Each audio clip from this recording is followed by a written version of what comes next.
The Last Leaf. In the quaint neighborhood of Greenwich Village, New York, during the early 20th century, two young artists shared a small, drafty apartment. Sue and Johnsy, short for Joanna, had moved to the city with dreams of making their mark in the art world. Despite the modesty of their living conditions, their friendship and shared ambitions created a warm and hopeful atmosphere in their little home. The apartment was on the third floor of a dilapidated old building. The walls were adorned with sketches, and the shelves held an assortment of art supplies. The two friends lived frugally but happily, finding joy in their shared passion for painting. However, as the cold autumn winds began to blow, Johnsy fell ill with pneumonia, a common and often deadly illness of the time. Johnsy lay in her bed by the window, weak and pale, her bright eyes dimmed by the weight of her sickness. The doctor visited regularly, and his prognosis was grave. He warned Sue that Johnsy's chances of recovery were slim unless she found a strong will to live. The doctor's words echoed in Sue's mind as she sat by her friend's bedside, trying to keep her spirits up. "Is there anything she is interested in?" the doctor had asked. "Anything that might inspire her to fight?" Sue thought long and hard. Johnsy had always been fascinated by the changing seasons and the beauty of nature, but now, as she lay in bed, she seemed to have lost interest in everything. One afternoon, as Sue was working on a drawing in an effort to stay positive, she noticed Johnsy staring out the window, her gaze fixed on something beyond the glass. "What are you looking at, Johnsy?" Sue asked gently. Johnsy's voice was barely a whisper. "The leaves on the vine. I'm counting them. When the last one falls, I will go too." Sue's heart sank. Outside the window, an old ivy vine clung tenaciously to the brick wall of the neighboring building. The vine had weathered many storms, but now its leaves were withering and falling, one by one. Sue understood the gravity of Johnsy's fixation on the leaves. She had to do something to shift her friend's morbid thoughts. Determined to save Johnsy, Sue sought out their neighbor, Mr. Bierman. Bierman was an elderly artist who lived in the same building. He was gruff and solitary, but Sue knew he had a kind heart beneath his rough exterior. Despite his own struggles and his unfulfilled dream of creating a masterpiece, Bierman had always looked out for Sue and Johnsy. When Sue explained Johnsy's condition and her fear that she would die when the last leaf fell, Bierman's eyes flashed with determination. "It is not good for a young woman to be thinking such things," he grumbled.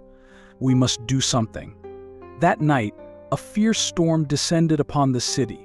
Rain lashed against the windows, and the wind howled through the narrow streets. Sue stayed by Johnsy's side, trying to comfort her, but Johnsy's eyes remained fixed on the window, waiting for the dawn. When morning came, the storm had passed, but the chill in the air remained. Sue hesitated before pulling back the curtains, fearful of what they might reveal. But to her astonishment, there was still one leaf left on the vine. It clung bravely to the branch, green and vibrant, in stark contrast to the bare wall around it. "Look," Johnsy, Sue cried. "There is still one leaf. It survived the storm." Johnsy gazed at the leaf in awe. Something shifted in her eyes, a glimmer of hope rekindled by the sight of that single steadfast leaf. Maybe I can survive too," she whispered. Days passed, and the leaf remained on the vine, defying the wind and rain. With each passing day, Johnsy's strength began to return. She started eating again, and the color slowly returned to her cheeks.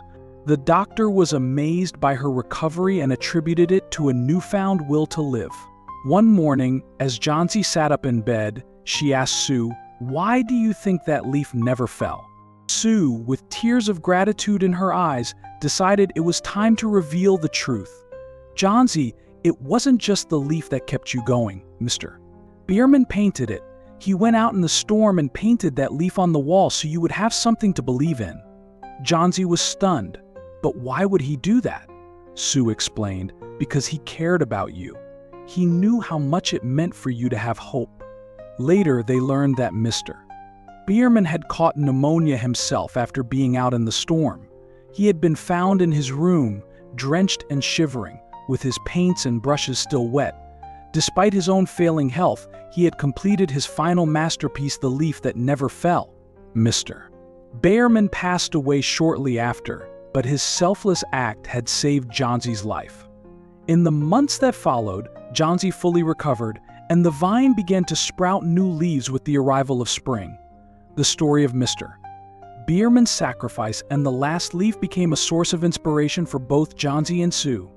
They continued their artistic endeavors with renewed vigor, always carrying with them the memory of their neighbor's final masterpiece.